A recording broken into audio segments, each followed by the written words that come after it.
যদি আপনি আপনার জীবনের জন্য একটি লক্ষ্য তৈরি করে নিয়েছেন, আর এখন আপনি আপনার ওই লক্ষ্যটা অর্জন করার জন্য সম্পূর্ণ চেষ্টা করছেন, কিন্তু তারপরেও আপনি বারবার অসফল হয়ে যাচ্ছেন, আপনি কিছুই বুঝতে পারছেন না যে আপনি বারবার কেন অসফল হয়ে যাচ্ছেন, তাহলে আজকের এই ভিডিওটিকে শেষ পর্যন্ত অবশ্যই দেখবেন, কারণ আজকের এই ভিডিওতে আমি আপনাদেরকে এটাই বলবো যে আপনি আপনার সম্পূর্ণ চেষ্টা করার পরেও কেন অসফল হয়ে যাচ্ছেন। জীবনে সফল হবার জন্য একটি লক্ষ্য থাকা খুবই দরকার, আর প্রতিটা মানুষের তারা তাদের নিজের জন্য ছোট হোক অথবা বড় একটি লক্ষ্য অবশ্যই তৈরি করে, আর সেটা কোন এক্সামে পাশ হওয়া হতে পারে, কোন একটি চাকরি পাওয়া হতে পারে, অথবা নিজের একটি বিজনেস তৈরি করা হতে পারে, কোন একটি কাজ সেটা ছোট হোক অথবা বড়, সম্পূর্ণ চেষ্টা দিয়ে সে কাজটা করার পরেও কেন আমরা বারবার সেই কাজে ফেল হয়ে যায়। লক্ষ্য যত বড় হবে বাধা ঠিক ততটাই বড় হবে, আর এর কারণে প্রতিটা লক্ষ্যকে পাবার জন্য আমাদের ও সফলতার মোকাবেলা তো করতেই হবে। আমাদের এই সফলতাগুলো আমাদের সবথেকে বড় শিক্ষক। নিজের ও সফলতা মোকাবেলা করে আমরা অভিজ্ঞতা অর্জন করি, আর এই অভিজ্ঞতাকে ব্যবহার করে আমরা ভবিষ্যতে গিয়ে সফল হই। কিন্তু কিছু মানুষ আছে যারা বারবার অসফল হয়ে যায়, আর তাদের জন্য এই অসফলতা মোকাবেলা করাটা অনেক কঠিন হয়ে যায়। আর যদি আপনিও এমন পরিস্থিতির মধ্য দিয়ে যাচ্ছেন আর আপনি বুঝতে পারছেন না যে কেন আপনি অসফল হয়ে যাচ্ছেন, এমন কি কারণ আছে যার কারণে আমি বারবার অসফল হয়ে যাচ্ছি, তাহলে চলুন সেটাকে এখন আমি আপনাদের ছোট্ট একটি গল্পের সাহায্যে বোঝানোর চেষ্টা করি। একবার গৌতম বুদ্ধ উনার আশ্রমে বসেছিলেন, তখন দুটো ভাই গৌতম বুদ্ধ কাছে এসে পৌঁছায় আর বুদ্ধকে প্রণাম করে বলে, গুরুজি, আমরা দুজনে বিগত কয়েক বছর ধরে কাজ করে যাচ্ছি, কিন্তু বারবার আমরা অসফল হয়ে যাচ্ছি। প্রথমে আমরা একটি দোকান করেছিলাম, সেই দোকানেও আমরা অসফল হয়ে গেছি। এরপরে আমরা চাষবাস করার সিদ্ধান্ত নেই, সেখানেও আমরা অসফল হয়ে গেছি। এরপরে আমরা নিজের বিজনেস শুরু করি, সেখানেও আমরা অসফল হয়ে যাই। আমরা কিছুতেই বুঝতে পারছি না যে কি কারণে আমরা বারবার প্রত্যেকটি কাজে অসফল হয়ে যাচ্ছি। এটা শোনার পরে গৌতম বুদ্ধ বলেন, আমি তোমাদের সমস্যাটা বুঝতে পেরেছি। এখন আমি তোমাদেরকে 8টি এমন কারণ বলতে যাচ্ছি যে কারণগুলো তোমাদের সফল হওয়ার থেকে আটকে রেখেছে। আর এই 8টি কারণের মধ্যে প্রথম কারণ হলো নিজের লক্ষ্যটা পরিষ্কার না হওয়া। সবার আগে আপনার ব্রেনের মধ্যে একটি লক্ষ্য আছে, আর এর পরে আপনি সেটাকে বাস্তবে পরিণত করার চেষ্টা করেন, আর এর পরে যখন আপনি কাজ করা শুরু করেন আর আপনি সেখানে দেখতে পান যে এটা করা সত্যি অনেক কঠিন, আর তখন আপনি সেখান থেকে পিছিয়ে চলে আসেন, তাহলে এটা আপনার লক্ষ্য হতে পারে না। বেশিরভাগ মানুষ এই কারণে অসফল হয়ে যায়, কারণ তাদের লক্ষ্যটা তাদের কাছে পরিষ্কার থাকে না, তাদের কাছে সেই লক্ষ্য সম্পর্কে না সম্পূর্ণ জ্ঞান থাকে, আর না তারা সেই লক্ষ্যটা সম্পর্কে জানে। উদাহরণ হিসাবে মনে করুন, আপনি একটি সাধারণ মানুষ, আর আপনি একদিন একটি সোনার দোকানে সোনা কেনার জন্য গেছেন, কিন্তু ওই সোনা দোকানদারকে দেখে আপনার মনের মধ্যেও কৌতূহল চলে আসলো যে আমিও একটি সোনার দোকান করব। এরপরেও আপনি সোনার দোকান খুলে নিয়েছেন, কিন্তু আপনার সোনা আসল নাকি নকল সেটা চিনার ক্ষমতা নেই। এর ফলে আপনার ব্যবসাতে অনেক বেশি লোকসান হবে, কারণ আপনি সোনা দোকান করার আগে তার সম্পর্কে জ্ঞান অর্জন করেননি। এখানে আপনার লক্ষ্যটা সম্পূর্ণরূপে পরিষ্কার ছিল না, না আপনি আসল ও নকল সোনার পার্থক্য শিখেছেন, না আপনি এর সম্পর্কে কোনো জ্ঞান অর্জন করেছেন, আর না আপনি ওই ব্যবসার বাধাগুলো সম্পর্কে জেনেছেন। তাই একটি মানুষের অসফল হবার সব থেকে বড় কারণই হলো এটা যে তারা কোনো কিছু না ভেবেই একটি সিদ্ধান্ত নিয়ে নেই। আপনারা কেবল কোনো একটি কাজকে বাইরে থেকেই দেখেন, আর সেই কাজটা বাইরে থেকে দেখেন যারা করছে তাদের দেখে প্রভাবিত হয়ে তেমনটা করার সিদ্ধান্ত নিয়ে নেন।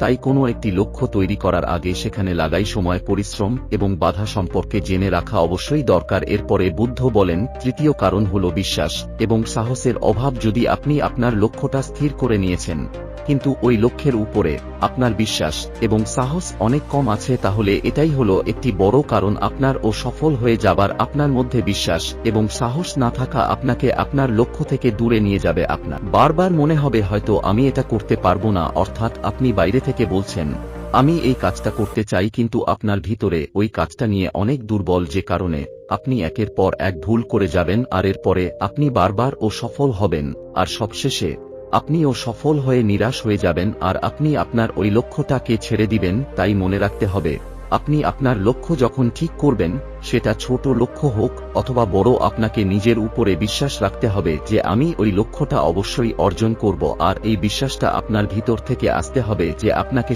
তৃতীয় কারণ হলো নিজের কাজকে পরে করব বলে রেখে দেওয়া এবং কাজ না করার অজুহাত দেওয়া। মনে করুন আপনি বডি বিল্ডিং নিজের ক্যারিয়ার তৈরি করতে চান, আর তাই আপনি সিদ্ধান্ত নিয়েছেন আপনি আজকের পরে প্রতিদিন 3 ঘন্টা করে এক্সারসাইজ করবেন, যার মধ্যে 2 ঘন্টা সকালে এবং 1 ঘন্টা সন্ধ্যার সময় এক্সারসাইজ করবেন। অনেক কষ্ট করে আপনি আগামী 1 সপ্তাহ পর্যন্ত রোজ 3 ঘন্টা এক্সারসাইজ করলেন আর এরপরে আপনি এক্সারসাইজ না করার অজুহাত খোঁজা শুরু করে দেন, অথবা আপনার মন ধীরে ধীরে এক্সারসাইজ করতে চায় না, আপনি মন থেকে তো চান আপনি নিজের একটি ভালো বডি তৈরি করবেন, কিন্তু তার জন্য এক্সারসাইজ অর্থাৎ পরিশ্রম করতে চান না, আর আপনি আপনার এই অজুহাত তৈরি করা অভ্যাসের কারণে আপনার লক্ষ্যটাকে পূরণ করতে পারবে না। আমরা যখন নিজের জন্য কোনো নিয়ম তৈরি করব আর কোনো না কোনো কারণে ওই নিয়মটা যখন আমরা ভেঙে ফেলব তখন বারবার আমরা সেখানে অসফল হয়ে যাব। তাই যদি নিজের জন্য কোনো নিয়ম তৈরি করা হয় তাহলে কোনো পরিস্থিতিতে সেই নিয়মটাকে ভাঙা যাবে না। নাম্বার 4, আমরা আমাদের ভুল থেকে শিক্ষা গ্রহণ করি না। গৌতম বুদ্ধ বলে, যেমনটা আমি আপনাদের আগেই বললাম, অসফলতা হলো আমাদের একটি শিক্ষকের মতন। আমাদেরও সফলতাগুলো আমাদের ভুলেই কারণে হয়। যদি আমাদের দ্বারা কোনো ভুল হয় তাহলে সেখানে কোনো ভুল নেই, কারণ ভুল প্রতিটা মানুষের সঙ্গেই হয়। কিন্তু যদি আমরা আমাদের এই ভুলগুলো থেকে শিক্ষা গ্রহণ না করি আর বারবার আমরা ওই একই ভুল করে যাই তাহলে এটা আমাদের সবথেকে বড় ভুল হয়। আর বারবার ও সফল হওয়ার পিছনে এটা হলো একটি বড় কারণ যে আমরা আমাদের ভুল থেকে শিক্ষা গ্রহণ করি না। আমরা যখনই ও সফল হয়ে যাই তখন আমরা নিরাশ হয়ে যাই, কিন্তু আমরা অসফলতার পিছনে কারণ জানার চেষ্টা করি না। কিন্তু যদি আমরা একটু মনোযোগ দিয়ে দেখি তাহলে দেখতে পাবো আমাদের দ্বারা কোনো না কোনো ভুল হচ্ছে যার কারণে আমরা অসফল হয়ে যাচ্ছি। তাই ওই ভুল থেকে আমাদেরকে শিখতে হবে আর সেটাকে সংশোধন করার চেষ্টা করতে হবে। ও সফল হওয়ার 5 নম্বর কারণ হলো জ্ঞানের অভাব। মনে করুন আপনি একটি সিঙ্গার হতে চান আর আপনার গলার আওয়াজও অনেক সুন্দর আর আপনিও ভালো গান করতে পারেন, তাহলে কি এই সব কিছু দিয়ে আপনি একটি প্রফেশনাল সিঙ্গার হতে পারবেন? এর উত্তর হলো কখনো না, কারণ যতক্ষণ পর্যন্ত আপনি গান সম্পর্কে জ্ঞান অর্জন না করবেন ততদিন পর্যন্ত আপনি একটি প্রফেশনাল সিঙ্গার হতে পারবেন না। যদি আপনার মধ্যে ট্যালেন্ট আছে কিন্তু আপনার মধ্যে কোনো এক্সেল নেই তাহলে আপনি বারবার অসফল হয়ে যাবেন।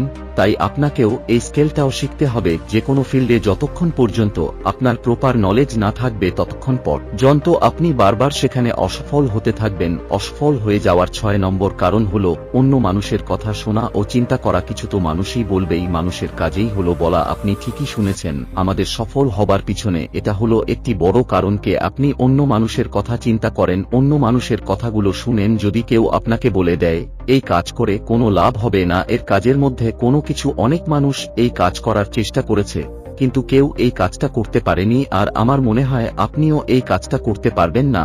আপনি কেবলমাত্র আপনার সময়টা নষ্ট করছেন। মানুষের বলা এই কথা আপনার ব্রেনে গভীরভাবে বসে যায় আর এরপরে আপনি এই কথাগুলো সত্যি মনে করা শুরু করে দেন, আর এরপরে আপনার লক্ষ্যের প্রতি আপনার নেগেটিভ চিন্তা আসা শুরু হয়ে যায়। আপনার ভিতর যে উৎসাহ সেটা কম হয়ে যায় আর এরপরে আপনি বারবার সেখানে অসফল হয়ে যান। আর এই কারণে আপনাকে অন্য মানুষের কথা বেশি শুনলে হবে না, কারণ অন্য মানুষগুলো যতটা জানে তার উপরেই তারা কথা বলে, কিন্তু আপনার থেকে ভালো আপনার লক্ষ্য সম্পর্কে আর কেউ জানে না। নাম্বার 7, আত্ম অনুশাসনের অভাব। আত্ম অনুশাসন সফল হবার জন্য সবথেকে গুরুত্বপূর্ণ কাজ করার মধ্যে একটি, কিন্তু অনেকবার আমরা এর প্রতি কোনো মনোযোগ দেই না। অলসতা এবং পর্যাপ্ত বিশ্বাসের অভাবের কারণে আমরা অনুশাসন মধ্যে থাকতে পারি না।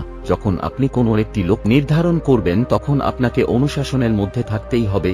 এই আত্ম অনুশাসনের সাহায্যে আপনি নিজেকে অনুপ্রেরণা দিতে পারেন আপনার লক্ষ্যের দিকে এগিয়ে যাওয়ার জন্য। কিন্তু যদি আপনার মধ্যে এই আত্ম অনুশাসনের অভাব থাকে তাহলে এটা আপনাকে ধীরে ধীরে অফলতার দিকে নিয়ে যাবে। আর এই কারণে জীবনে সফল হবার জন্য আত্ম অনুশাসন থাকাটা খুবই দরকার। সবশেষে গৌতম বুদ্ধ বলেন, অসফল হবার 8 নম্বর কারণ হলো আপনার অসুস্থতা আপনার সফলতার পথে বাধা হয়ে দাঁড়াবে। যদি আপনার কাজ করার সময় আপনার মধ্যে এনার্জি না থাকে, আপনি ক্লান্ত অনুভব করেন, তাহলে তখন আপনার মনোযোগটা কাজের উপরে লাগবে না আর আপনি আপনার লক্ষ্য পর্যন্ত পৌঁছাতে পারবেন না। আর এর পিছনের কারণ হলো আপনার অসুস্থ শরীর। আর এই কারণে সবসময় আপনাকে আপনার হেলথ এর উপরে মনোযোগ দিতে হবে, কারণ এই পৃথিবীতে সবথেকে মূল্যবান যদি কিছু থাকে তাহলে সেটা হলো সুস্থ শরীর। আর এই কারণে আপনাকে আপনার হেলথের দিকে খেয়াল রাখতে হবে। আর এটা বলার পরে গৌতম বুদ্ধ চুপ হয়ে যান আর ওই দুটো ভাই গৌতম বুদ্ধকে ধন্যবাদ দেয় এবং সেখান থেকে নিজের বাড়ি ফিরে আসে। তো বন্ধুরা, আশা করি আপনারাও আপনাদের জীবনে অসফল হবার কারণগুলো সম্পর্কে জানতে পেরেছেন। তাই ভিডিও ভালো লাগলে ভিডিওটিকে লাইক ও শেয়ার করতে ভুলবেন না। Thanks for watching.